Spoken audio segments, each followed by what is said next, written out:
যারা যারা চাকরি রিলেটেড গুরুত্বপূর্ণ আপডেট নিউজটি দেখার জন্য ক্লিক করেছেন, ভিডিওটি দেখতে লাইক দিয়ে কন্টিনিউ করা অনুরোধ জানাচ্ছি। আসসালামু আলাইকুম বন্ধুরা, বরাবর মতো আবারও নতুন একটি আপডেট নিউজ নিয়ে আপনাদের মাঝে হাজির হচ্ছি। প্রিয় বন্ধুরা, কর্মচারীদের আন্দোলনের মধ্যে সরকারি চাকরির অধ্যাদেশ জারি। আজকের আপডেট নিউজটি অনেক গুরুত্বপূর্ণ।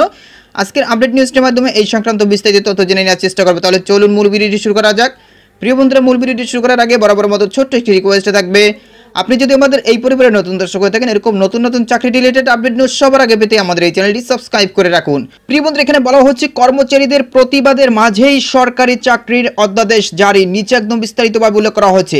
এখানে বলা হচ্ছে সরকারি কর্মচারীদের আন্দোলন কর্মসূচির মাঝেই সরকারি চাকরি আইন সংশোধন করে সরকারি চাকরি সংশোধন অধ্যাদেশ 2025 জারি করেছেন রাষ্ট্রপতি মোহাম্মদ শাহাবুদ্দিন।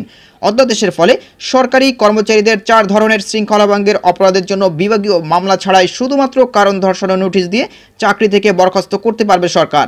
তার আগেই গত 22 মে অধ্যাদেশের খসড়া অনুমোদন দেয় উপদেষ্টা পরিষদ। এই অবস্থার প্রেক্ষিতে রোববার সচিবালয় কর্মচারীরা তা বাতিলের দাবিতে আন্দোলনে নামে। সচিবালয়ের ভেতরে বিক্ষোভ করেছেন 10 থেকে 20তম গ্রেডের কর্মচারীরা। সচিবালয়ের বাইরে সরকারের বিভিন্ন দপ্তরে কর্মরত কর্মচারীদের বিভিন্ন সংগঠনও এর প্রতিবাদ জানিয়েছে। এদিকে অধ্যাদেশ জারির প্রতিবাদে নতুন কর্মসূচি ঘোষণা করেছে সচিবালয় কর্মকর্তা কর্মচারী সংযুক্ত পরিষদ। আন্দোলনরতরা বলছেন, এই অধ্যাদেশের ফলে সহজেই সরকার তাদেরকে চাকরিচ্যুত করতে পারবে। বিষয়টিকে নিজেদের চাকরির নিরাপত্তার জন্য হুমকি বলে মনে করছেন তারা। উল্লেখ্য, বেসামরিক প্রশাসনে বর্তমানে 14,43,518 জন কর্মরত আছেন। জনপ্রশাসন বিশেষজ্ঞরা বলছেন, এমন পদক্ষেপ সরকারি কর্মচারীদের জন্য ক্ষতিকর হবে এবং সংবিধানে এটির সঙ্গে অসামঞ্জস্যপূর্ণ। অধ্যাদেশে যা আছে, সরকারি কর্মচারী বিশেষ বিধান অধ্যাদেশ 1979 এর 4টি ধারা নতুন অধ্যাদেশে যুক্ত করা হয়েছে। এগুলো হলো, এমন কোনো কর্মকাণ্ডে লিপ্ত হন যার কারণে অন্য যে কোনো সরকারি চাকরির মধ্যে আনুগত্য সৃষ্টি করে বা শৃঙ্খলা বিঘ্ন করে বা কর্তব্য সম্পাদনের বাধা সৃষ্টি করে।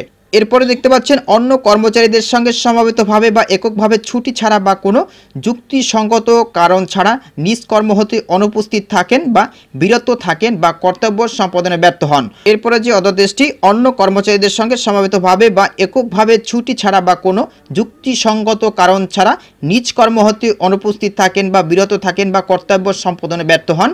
অন্য যে কোনো কর্মচারীকে তার কর্ম হতে অনুপস্থিত থাকতে বা বিরত থাকতে বা তার কর্তব্য পালন না করার নিমিত্তে উস্কানি দেন বা প্রচিত করেন। যে কোনো সরকারি কর্মচারীকে তার কর্মে উপস্থিত হতে বা কর্তব্য সম্পাদনে বাধাগ্রস্ত করেন, তাহলে তিনি অসৎ আচরণের দায়ে দণ্ডিত হবেন। নতুন অধ্যাদেশে এসব কর্মকাণ্ডের দায়ে সরকারি কর্মচারীদের নানা ধরনের শাস্তির বিধানের কথা বলা হয়েছে। এর মধ্যে রয়েছে নিম্ন পদ বা নিম্ন বেতন গ্রেড অবনমিতকরণ, চাকরি থেকে অপসারণ ও বরখাস্তের দণ্ড দেয়া, বিভাগীয় মামলা না দিয়ে সর্বোচ্চ 25 কর্মদিবসের মধ্যে অভিযোগ নিষ্পত্তি করা হবে। তো প্রিয় বন্ধুরা, এই ছিল মূলত আজকের আপডেট নিউজ। এই বিষয়ে যদি আপনাদের কোনো ব্যক্তিগত মতামত থেকে থাকে তাহলে অবশ্যই কমেন্ট করে জানাবেন। পরবর্তীতে নতুন কোনো ভিডিও নিয়ে আপনাদের মাঝে হাজির হব। সবাই ভালো থাকবেন, সুস্থ থাকবেন। আল্লাহ হাফেজ।